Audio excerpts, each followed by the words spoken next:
1000 ವರ್ಷಗಳು மனிதர்கள் எவ்வளவு நாள் வாழ்ந்திருக்காங்க? ಮನುಷ್ಯರು ಎಷ್ಟು ದಿನ ಜೀವಿಸ್ತಾ ಇದ್ದಾರೆ? எல்லாம் 900, ಎಲ್ಲ 90, எல்லாம் 700, 800, 900, 97 வருஷங்கள் 700 என்ன பண்ணிருக்காங்க? ಏನ್ ಮಾಡಿದ್ದಾರೆ? வாழ்ந்திருக்காங்க, ಜೀವಿಸ್ತಾ ಇದ್ದಾರೆ. அல்லேலூயா. மெத்துசுலா என்ற ஒரு மனிதன், ಮೆಥುಸೆಲಹ ಎಂಬ ಮನುಷ್ಯ, அல்லேலூயா, ஹalleluya, நீண்ட நாள் வாழ்ந்த மனிதர்களில் ಅವರು ದೀರ್ಘ ಆಯುಷ್ನಲ್ಲಿ ಜೀವಿಸಿದವರು, அவர்கள் அதிக காலம் வாழ்ந்தவர்கள், ಅಧಿಕ ಕಾಲವಾಗಿ ಅವರು ಜೀವಿಸಿದರು. 969 வருஷம் வாழ்ந்திருக்கிறார். 1000 நல்ல கவனிங்க, எத்தனை வருஷம்? 900 969 962 years 900 இருக்காங்க, வாழ்ந்திருக்கிறார். ಅವರು ಜೀವನ ಮಾಡ್ತಾ ಇದ್ದಾರೆ. ಹalleluya.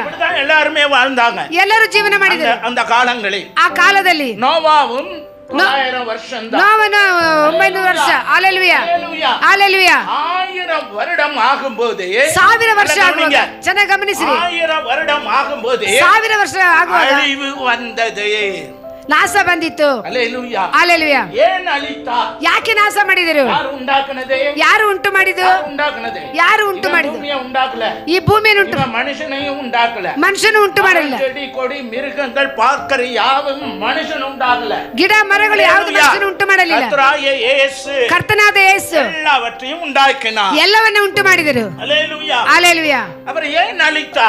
நல்லா புரியுங்க, ಚೆನ್ನಾಗಿ ಅರ್ಥ ಮಾಡಿಕೊಳ್ಳ್ರಿ. ஹalleluya, ಹalleluya. ஏன் அழித்தா? ಯಾಕೆ ನಾಶ ಮಾಡಿದರು? காரணம் ಏನು ಕಾರಣ? ஹalleluya, ಹalleluya. அவர்கள் செய்த கிரியைகள், ಅವರು ಮಾಡಿದಂತ ಕ್ರಿಯೆಗಳು ஆயுசை கொடுத்தார், ಆಯುಷ್ಯನ ಕೊಟ್ಟರು, நல்ல வாழ்வை கொடுத்தார், ಚೆನ್ನ ಜೀವನವನ್ನ ಕೊಟ್ಟರು, செழிப்பை கொடுத்தார். ಅವರು ಹಸಿರಾಗಿಟ್ಟಿರು. அவர்கள் தேவனை தூஷிக்க, ಅವರು ದೇವರನ್ನ ದೂಷಣೆ ಮಾಡಲು, தேவனுக்கு விரோதமாய் துரோகம் செய்ய, ದೇವರಿಗೆ ವಿರುದ್ಧವಾಗಿ ದ್ರೋಹಗಳು ಮಾಡಲು, தேவனுக்கு விருப்பமில்லாததில் ದೇವರಿಗೆ ಇಷ್ಟ ಇಲ್ಲದ ಕಾರ್ಯಗಳು, நாட்களை செலவிட்டார்கள். ಅವರ ದಿನಗಳು ಅವರು ಕಳೆದುಕೊಂಡರು. ಹalleluya. தேவனுக்கு கோபம் வந்தது. ದೇವರಿಗೆ ಕೋಪ ಬಂತು. இன்னொரு வசனம் வாசிக்கிறேன், ಇನ್ನೊಂದು ವಾಕ್ಯವನ್ನು ಓದ್ತೇನೆ. ஹalleluya, வாசிங்க.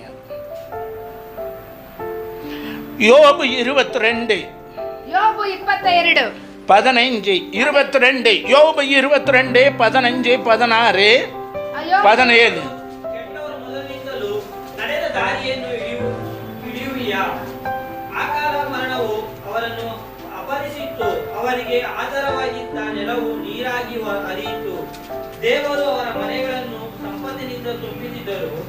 ಅವರು ಅದನ್ನು ಕುರಿತು ನಮ್ಮಿಂದ ತೊಲಗಿ ಹೋಗು, ಸರ್ವಶಕ್ತನು ನಮಗೇನು ಮಾಡನು ಎಂದು ಹೇಳಿಕೊಳ್ಳುತ್ತಿದ್ದರು. ಅಪ್ಪ, ದುಷ್ಟರ ಆಲೋಚನೆ ನನಗೆ ದೂರವಾಗಿರಲಿ.